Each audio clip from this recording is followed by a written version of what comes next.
You're going to be interacting with a lot of people who are not your ideal clients.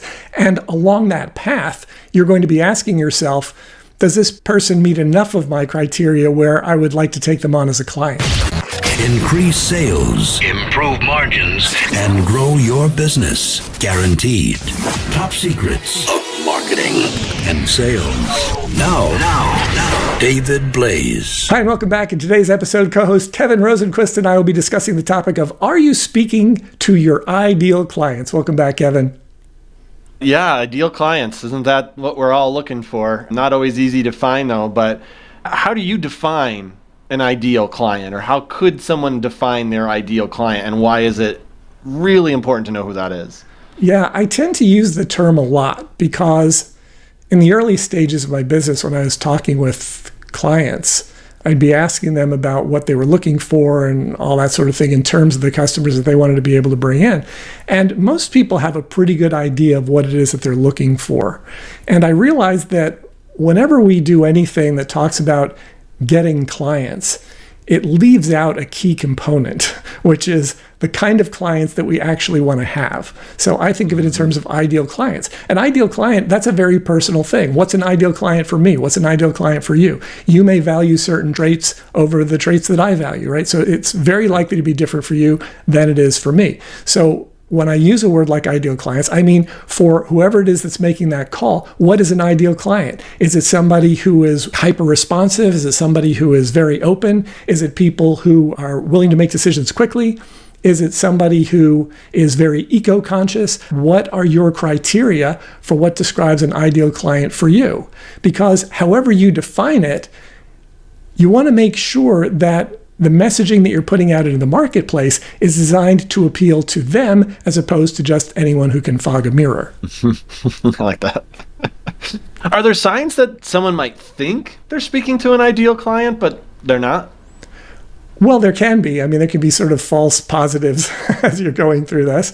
Yeah. With social media and that sort of thing, it's a lot easier to get a feel for someone, get a feel for their approach, feel for their thoughts, feel for the way that they communicate with other people. You can sort of check them out pretty quickly on there and say, oh yeah, this is the kind of person who I think I get along with. You can say, oh yeah, this is definitely not the kind of person I'm likely to gel with. It's a lot easier now than it used to be. Before you could really do all this snooping, it was a lot more challenging because if you're finding names in a phone book and trying to call people, you had no way of knowing that at all, and you had to find out in the conversations. So it is a lot easier to be able to identify the traits that you like up front and not even approach the people that you think are not ideal for you. So there are a lot of time savings that come with that sort of approach. How important is messaging to pull in the people you really want to work with? It is absolutely critical because there are a lot of people who don't even realize it. They don't really think in terms of what the messaging is going to do. If you're interested in clients who are looking for high quality, high value products, that's very different than if you're looking for the people who are just looking for the lowest price.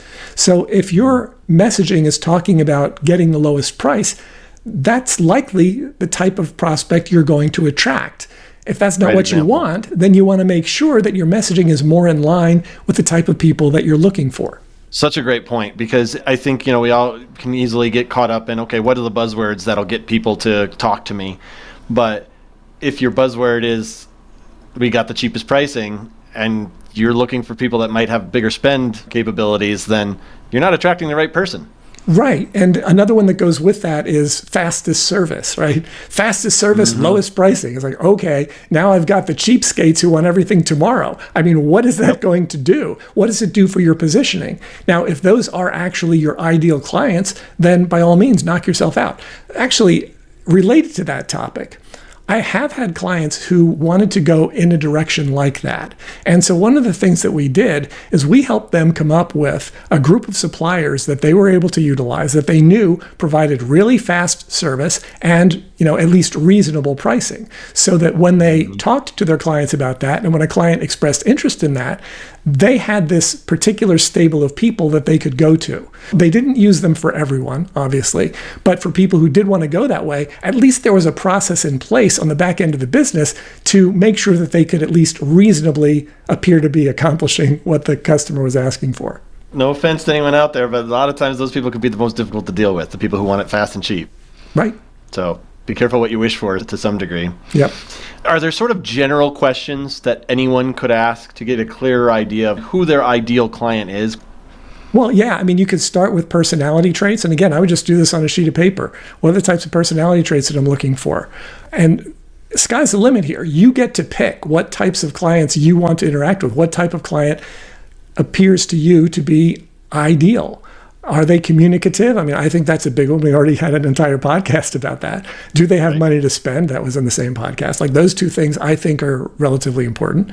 So you're writing this stuff down and you just jot down the questions or you jot down the things that you're looking for in an ideal client. What are they? Because it's going to be different for all of us. I mean, some things are probably going to be fairly universal, but it's likely to be different. So you just jot it down. And if you look at your best clients, the ones that you love the most, who have spent the most money with you, what are their characteristics? What do they have in common? What industries do they operate in? How do they communicate with you? Do they communicate more with you on the phone, via email, via text? How are you communicating? How do you like to communicate? How do they like to communicate, right? Because when you're in sync with that, if you like talking on the phone and you have clients who like talking on the phone, that's a good match. If you like talking on the phone and your prospects or clients like interacting in other media, then you might have a bit of a disconnect. Now, again, that's not to say you're only going to work with people who meet all of these criteria, but at least you're giving yourself an idea of what you would describe as an ideal client. So that exercise alone is definitely worth doing. Yeah, you mentioned finding out where they are and stuff. You know, we talked about messaging, but when it comes to marketing, how can people figure that out? Is there something that you coach people on and how to figure out where their ideal clients sort of spend their time? Yeah, well, again, you can start with your current ideal clients and figure out where they spend their time. That's sort of the easiest because it's likely there might be more like them in those situations. I mean, you have typical things like networking functions that people go to, and you may go to those and you may say, okay, I haven't found a lot of ideal clients there, or you may say I found a lot of ideal clients there. Sometimes I've had people like with BNI groups that they've had tremendous success with. Depends on the group, because I've had people who've joined groups like that and they haven't had tremendous success with it. But you look at where your best clients came from, that's a great place to start. And then also, as you're doing different types of outreach and you're interacting with people in different ways, then you can also find out what you're getting from that. So if you're doing some sort of outreach on social media and you're getting good response, okay, let's do more there. If you're not getting great response, you say, okay, well, you continue to test it there, but also look in other places. And then eventually, you'll figure it out. If you've been doing it for any length of time, you probably already have a reasonable idea of where your best clients are coming from. But if you don't, it's really just a matter of taking the time to pay attention and see what they're doing. Mm-hmm. I mean, it's probably possible, too, to have more than one ideal client, right? As far as the bio, as far as the category goes, right? Yes, I'm sure that's true. I mean, I think they will have a lot of things in common. Now, your actual top ideal client, who is my very favorite client, a lot of times we know that too. And that's where, if you look at that and you say, okay, well, what do I really like about this person? What is it? Is it about their personality? Is it the way they do business? Is it the way they communicate? What are the things that I like most? And put those down on your sheet, because if that resonates with you, that's the kind of person you want to work with. And it's just going to make your life and their lives a whole lot better. Is it possible to get too deep in the weeds with your ideal client where you're like almost missing out on some sales because you're so focused on finding that perfect client? You could be, but in reality, what's more likely to happen is you're going to have to kiss a lot of frogs before you find your prince or princess. You're going to be interacting with a lot of people who are not your ideal clients. And along that path, you're going to be asking yourself, does this person meet enough of my criteria where I would like to take them on as a client? They might not have half the things that you listed, but you get to decide then, okay, perhaps not ideal, but am I willing to give them a shot? And also, it's important to think about the fact that when we talk about rejection, this is what gives you an opportunity to reject potentially poor prospects. You're deciding up front who you're even going to give an opportunity to say no to you, right? So when you make those decisions up front, you're really able to turn the tables on rejection by not pursuing non-ideal clients based on whatever criteria you use up front. Mm-hmm. Do you see in some businesses that the ideal client changes over time?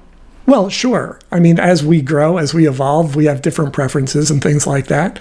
Yeah, and I think it becomes obvious because when you start having conflicts, you start having second thoughts, and you look at it and you say, why am I having this feeling? What is it about this relationship that isn't working for me? Then you may notice that there are some words on your sheet that might have to change. I mean, I've had relationships over the years in business where started out great, lots of great communication, really seemed on the ball, really liked the person. And then over time, I realized that their communication level was just not there. And I was like, this is frustrating. It doesn't mean that you give up the relationship, but when you recognize what those key issues are for you, you'll have a far better idea of what you're dealing with. Because otherwise, if you don't think about this stuff, you're just going to go, oh man, this guy's just really frustrating me. And you won't know why. But if you know what your ideal client is and you know what this person is doing, then you can also compile a list of the things that you don't like and that you won't take. And you can put that on the other side of your sheet, right? And then when you have people who are expressing that sort of thing, you can recognize, okay, maybe this is not somebody I should pursue. So what's the payoff of getting this right, of truly aligning your message with your ideal client? Well, you'll attract the right people. And I think the best example of that is what we talked about at the beginning of this. If you're putting out messaging that's relating to price, you're likely going to attract people who want to buy on price. And then if you're frustrated because all your clients are asking you about price, you have to decide that, okay, well, maybe I had something to do with that when I was creating that in my messaging. It depends on the value you put on your own time. Like if you're willing to create the wrong impression in the marketplace to begin with, and then spend a lot of time correcting it by interacting with these people, you can do that as well. But I mean, I think the rewards for doing this right up front are kind of obvious if you take the time to look for them. Mm-hmm. Great tips for sure. Where can people go to get more information if they're listening to what we're talking about here going, man, I really need to unpack this more? Well, if you're looking for a shift in your business, if you're looking to get from where you are now to where you want to be, you want to make things better, and you're not quite sure exactly what to do next, then go to topsecrets.com/shift. You can pick up a copy of our free PDF, which will explore the shifts that need to happen between what you're doing now and what you're earning. So if you want to be able to get more from your current actions, or maybe even get more with fewer actions, it's definitely worth a read. topsecrets.com/shift. Awesome. All right. Well, thanks so much, David. Great talking with you again. Thanks for being here. All right. Thank you, Kevin. Increase sales, improve margins, and grow your business. Guaranteed. Top Secrets. TopSecrets.com.